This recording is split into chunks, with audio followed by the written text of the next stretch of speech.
Alright, so if you're watching this, you probably figured out something you want to work towards. Now let's say you want to do that without working yourself into mental burnout. I'm still playing around this idea, but I got a few ideas in this video you can try out. Whether you want to work towards like looking extremely sexy, or becoming mentally healthy so you have a more positive view in the world, or working on that project that excites you. But the biggest problem I'm facing that you guys might be able to relate to is knowing that after you take that first step of discomfort to move closer to that thing you want to achieve, is knowing that you're gonna have to take those consistent steps long enough without actually overextending yourself into mental exhaustion, while at the same time pushing your comfort zone so you can actually create a process that allows you to unconsciously act in accordance to getting closer to your goal. It sounds easy on paper. This becomes so hard when it was already so uncomfortable to even begin. It makes it so daunting knowing that you're gonna have to keep doing it consistently. Like this feeling I'm talking about is coming in hot right after I finish this video. The thing that allows me to push through this feeling of not knowing exactly when I'm gonna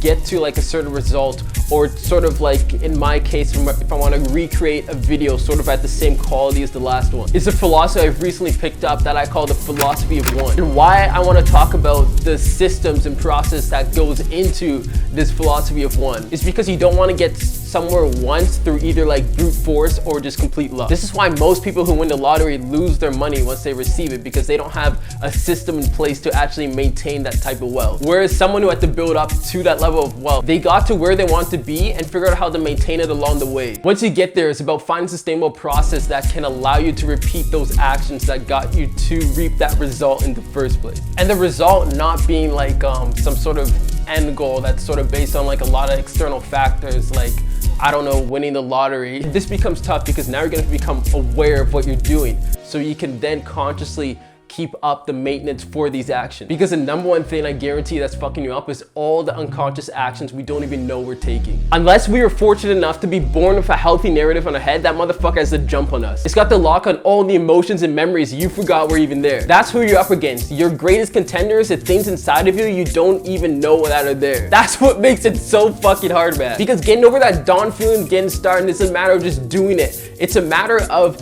changing the actions you don't even know you're taking. The things you do that you're not even aware that you do in the first place. These are the things that most likely are going against the direction that you're trying to head in. For me, simply just noticing when I slip back into autopilot state was enough for me to kind of figure out which new action I should take instead. And this may seem overwhelming or a lot to discover. Although all you're really doing is identifying the story your subconscious keeps coming back to, and then changing this narrative. And this is something you would only have to do once. Listen, you only have to change the narrative once. And then after that, it's about paying attention to the thoughts your mind feeds you until this new narrative settles in and follows this new story. For a while, there were years where I would wake up and I would be like, fuck.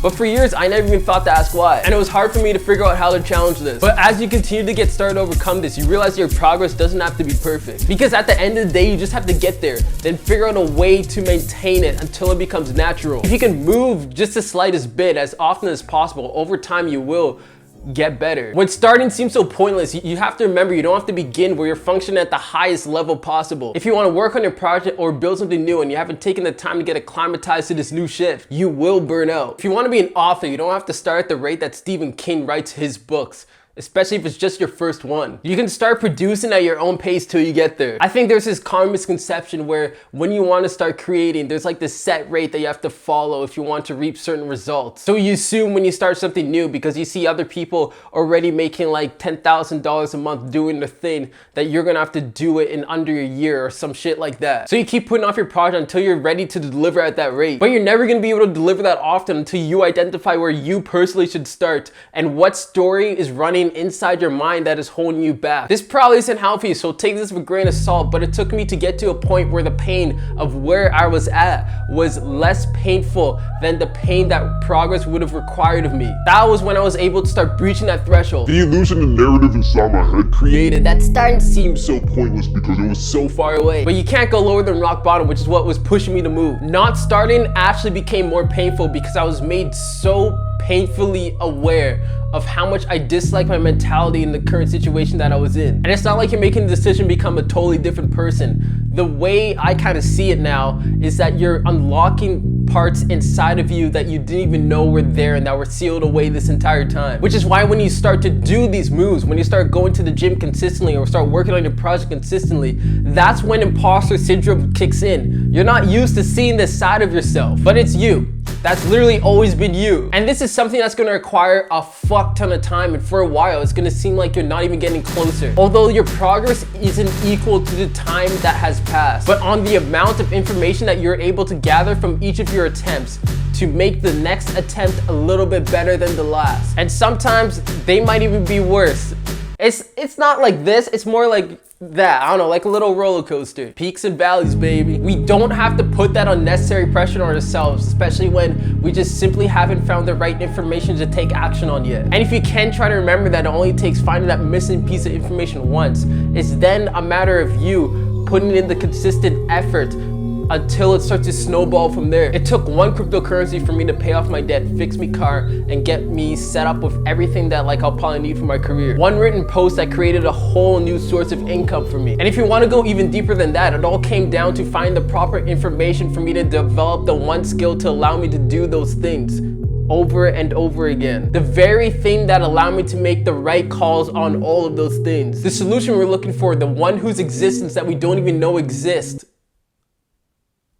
The solution we're looking for, the one whose existence that we don't even know exists, it may turn out that it might not necessarily be as overly complicated as you thought. Most of the time it's super simple and it just has to be found once. And from there we can keep on digging until we find more, until we find something that can allow us to repeat these actions that actually got us to that place in the first place. A lot of the times we don't even notice that we're suffering because suffering becomes so normal to us. Remaining in that same spot was so much worse than the discomfort I would have to face when it came to making a change. This sounds dumb, but the hardest thing I had to do was to accept that things are actually gonna be hard. I had to realize that the only way harder things become easier is doing them until they are. The emotions that support the belief that things should just be easy have the potential to ironically ruin your entire life. And the longer that I stayed with this belief, the longer it will become ingrained in my brain and the longer it will take to undo. It works both ways. We just have to decide whether we want to face the hard now or later. I was watching a video by a YouTuber by the name of Struthless, and he was talking about how creativity has literally just been siphoned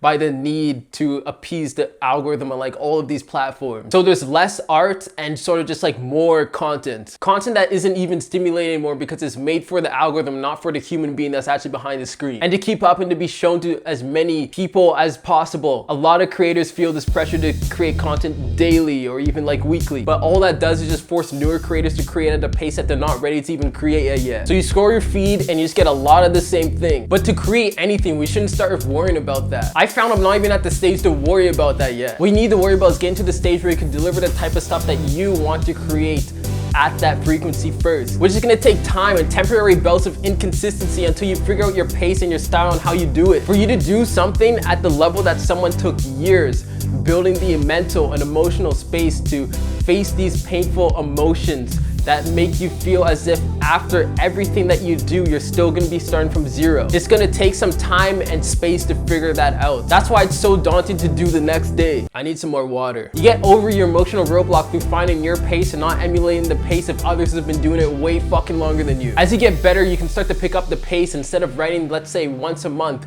you can now do it weekly. And what this will do, it will bring light to your threshold for discomfort and you can begin to chip away at it until you break through it. My friend actually reminded me of this sick quote from BoJack Horseman. It gets easier. You gotta do it every day. That's the hard part, but it gets easier. Because as it gets easier, you can start building a system around it, and that system seeps into your unconscious, so you can just do that shit automatically, rather than just being completely conscious of every single fucking step you're gonna have to take. Like, you can evolve the system at a natural pace, and you'll start to function off of it the same way you function off of the system that you currently follow. The system that you're following right now that you don't know you're following. And this new system that you're starting to create is probably not gonna be the one that you're gonna end up using for the long term.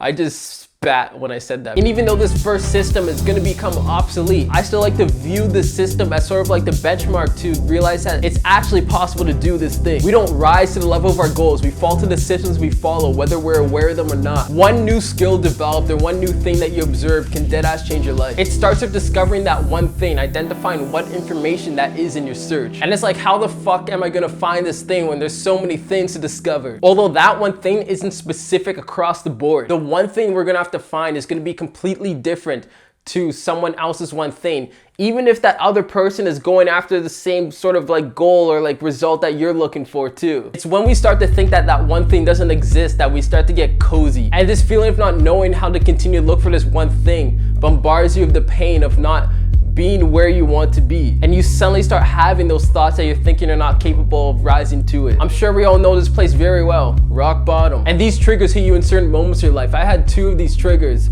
in just the past like 3 years. Before that, I had that trigger going on for like 15 years. And when these triggers do hit me, I just have no motivation to sort of like move towards anything. Like sort of fall into the cycle of just watching Netflix or like just playing video games for as long as fucking possible, because I just didn't know which direction to follow. And this helplessness took away my purpose to move because I thought I was totally incapable. And this was a little bit after I started to sort of like get my shit together. So the thought of me sort of continuing to operate on the high caliber pace just seemed so unrealistic to me. As strange as it sounds, I have to figure out a way to be okay with myself at rock bottom. This is how I started to do the daunting task of cultivating sort of the habit of making these videos and getting my health a little bit better again. Instead of figuring out and emulating how I can be happy, I literally said, fuck happiness. I'm just gonna figure out what I need to do right now in this moment. I found my own pace of figuring out how I could deal with all this shit that was constantly being thrown at me. Because regardless if I do nothing or do something, I'm gonna be unhappy. But one of those things is gonna get me to a spot where I will start to feel secure in myself again. So I stopped watching Netflix, and instead of watching Netflix, I would watch things that are more thought-provoking, like podcasts and whatnot. And over time, this turned to me reading books weekly. Then I picked up the habit of studying these books. And through studying those books, I picked up the habit of learning something new every day. Learning something new in a day actually snowballed into me sort of figuring out a system on how I could like actually go to the gym every day, start creating projects more, and discover that there's more to life than girls, money, and fame. All the energy from that emotional pain was started from the unconscious narrative I ran inside my head that the only way to be happy in life is to have a girlfriend. As embarrassing as that was, admitting that to myself, that was the unconscious narrative I was following that defined most of my decisions that I would make. By challenging it, I was able to recognize where it could actually rise to. Like if your unconscious narrative isn't really embarrassing, probably not the right unconscious narrative. Like if you start to shudder at the thought of it,